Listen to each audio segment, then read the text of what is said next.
Yo guys, sejak diumumkan Asus, versi ROG Phone 6 yang menggunakan SoC Dimensity 9000 Plus sudah mengundang rasa penasaran banyak orang. Ya bukannya kenapa-napa ya, soalnya kan dari dulu itu Asus sama Qualcomm kan soipan banget. Bahkan konsep phone-nya Qualcomm, yaitu Snapdragon Phone, itu basisnya menggunakan ROG Phone 5 terdahulu. Satu hal yang gue pikirkan sejak munculnya Asus ROG Phone 6D Ultimate Edition adalah, wah, Qualcomm sudah harus mulai berbenah nih. Konco kentolnya aja udah mulai lirik-lirik kompetitor. Dan untuk menjawab rasa penasaran kita semua, sekarang di depan gue udah ada Asus ROG Phone 6D Ultimate Edition. Dan ini bukan versi biasa, versi Batman-nya. Jadi video ini bukan sekedar icip-icip biasa doang. Kita juga akan mengeksplor paket edisi spesial Batman-nya ini seperti apa.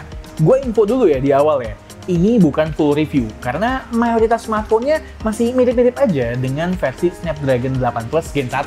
Buat yang belum nonton video kami mengenai ROG Phone 6, kami udah pernah buat 2 video ROG Phone 6 yang menggunakan Snapdragon 8 Plus Gen 1. Jangan lupa ditonton dulu, linknya gue taruh di atas. Oh ya, buat kalian yang tertarik dengan smartphone ini, bisa cek lapaknya Gondry Store di Tokopedia.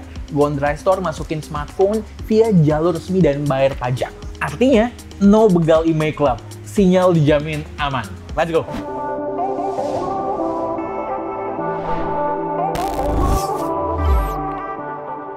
ROG Phone 6D Ultimate Batman Edition. Kita mulai dari boxnya dulu deh. Boxnya kayak koper gitu ya, yang terbuat dari styrofoam keras dengan pahatan lambang Batman yang di bagian sayapnya ada tulisan For Those Who Dare, yang merupakan slogan ROG sekarang. Begitu dibuka, kita disambut HP-nya, charger 65 watt, USB-C to C cable, hard case dengan desain ornamen Batman, serta 2 collectible. Collectible item yang pertama adalah Bat Signal yang bisa dinyalain nih. Dia bisa memproyeksikan lambang Batman biasa, dan kemudian bisa di-switch jadi siluet si Satria Malam. Satu collectible lagi sebetulnya colokan SIM card yang berbentuk lambang Batman. Nah, kita juga disediakan semacam holder supaya dia bisa dipajang. Gue sejujurnya masih kebayang pas unboxing Chibi Hello Kitty Edition kemarin ya. Gue sebetulnya berharap ROG 6D Batman ini seniat dan sekomprehensif itu kolaborasinya. Coba bayangin deh, kalau misalnya ada pajangan Batman yang lagi megang ROG Phone gitu kan, bakalan keren banget ya. Betul-betul collectible item banget tuh. Anyway, langsung aja kita tes HP-nya. Well, walaupun secara box terkesan cukup biasa, untungnya ada yang spesial dari HP-nya. Berbeda dengan versi biasanya yang di warna hitamnya glossy, ROG Phone 6D Batman ini bodi belakangnya punya finishing abu-abu tua matte dengan aksen-aksen menarik dalam shades of grey yang berbeda.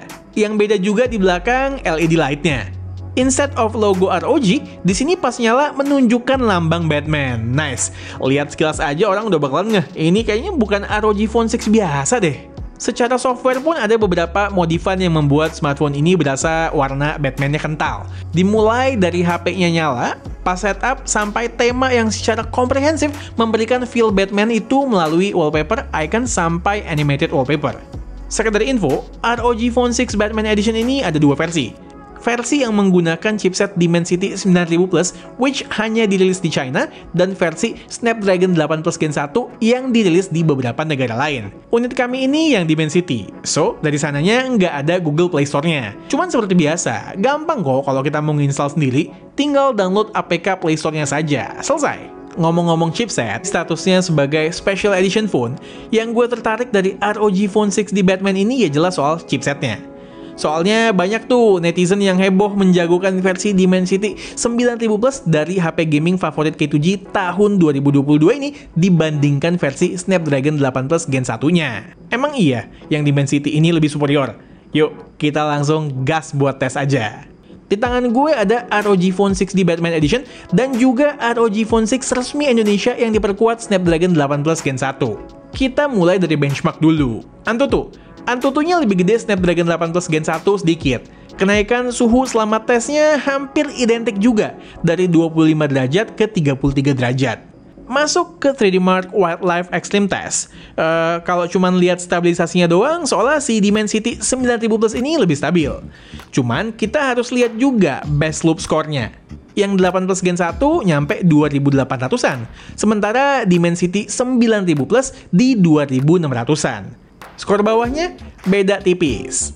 Jadi, Snapdragon 8 Gen 1 sebetulnya lebih unggul ya, karena bisa ngasih skor tertinggi di atas Dimensity 9000 Plus, sementara skor bawahnya mirip alias sama. Peningkatan suhu ketika tes identik ya, naik kurang lebih 22 derajat Celcius.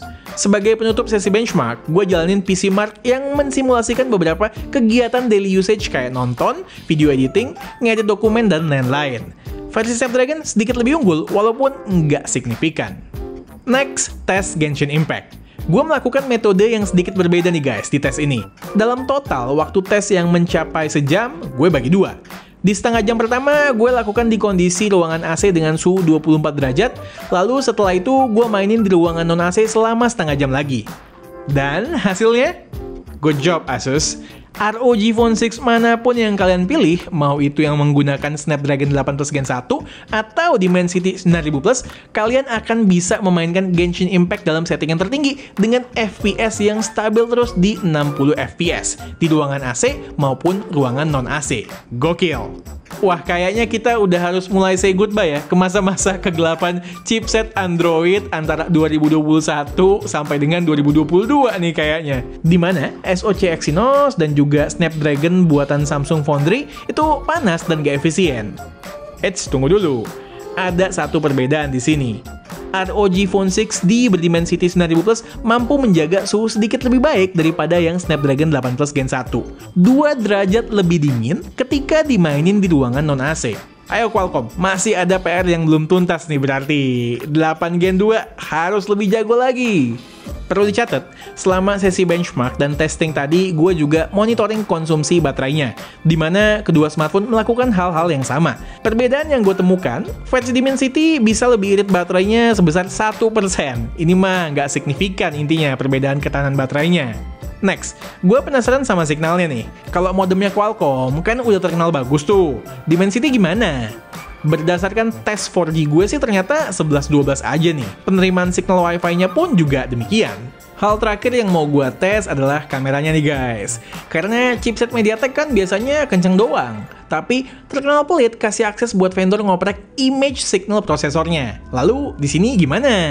Di video kita bisa melihat versi Snapdragon 8 Plus Gen 1 berhasil memberikan stabilisasi yang sedikit lebih baik dari versi Dimensity 9000 Plus. Nggak jauh sih perbedaannya, karena yang Dimensity nggak gempa bumi amat. Cuman ya berasa lah kalau kita perhatikan.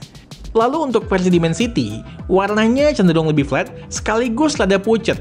Terus ketika backlight, lebih mementingkan objek di foreground. Dan gue juga notice ada green tint di sini. Yang Snapdragon sebaliknya untuk karakternya.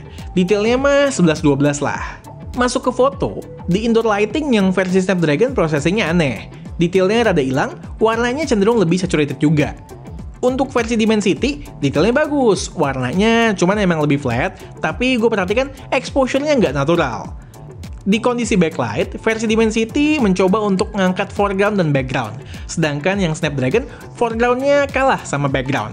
Di sikon ini, untuk soal detail dan tone warna, gue prefer yang Dimensity, lebih oke. Di kondisi low light, untuk versi Snapdragon, exposure, warna, dan sharpening-nya berasa over. Sedangkan versi Dimensity, exposure dan detailnya lebih bener, cuman skin tone gue aja jadi rada abu. Finally, ketika gue pakai jepret kedua HP di outdoor dengan lighting yang lebih proper, hasilnya comparable. Oke guys, itu semua poin-poin yang mau gue tes dan share ke kalian. Nggak surprising ya, dua chipset terbaik di ranah Android tahun 2022 ini sebetulnya nggak jauh beda performanya. Ya iyalah, dua-duanya kan udah dimanufaktur oleh foundry-nya TSMC yang terkenal bagus.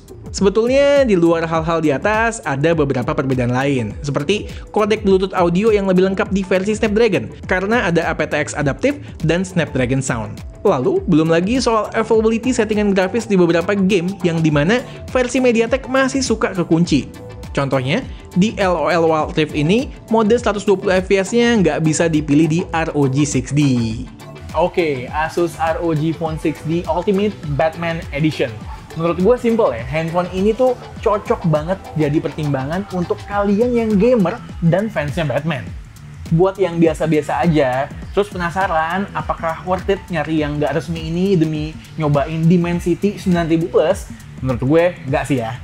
Minim kok perbedaannya antara Snapdragon 8 Plus Gen 1 dengan Dimensity 9000 Plus. Oke, sekian aja video dari gue kali ini. Gue Satish, and this is K2G. Tunggu reaction kami yang berikutnya. Bye guys!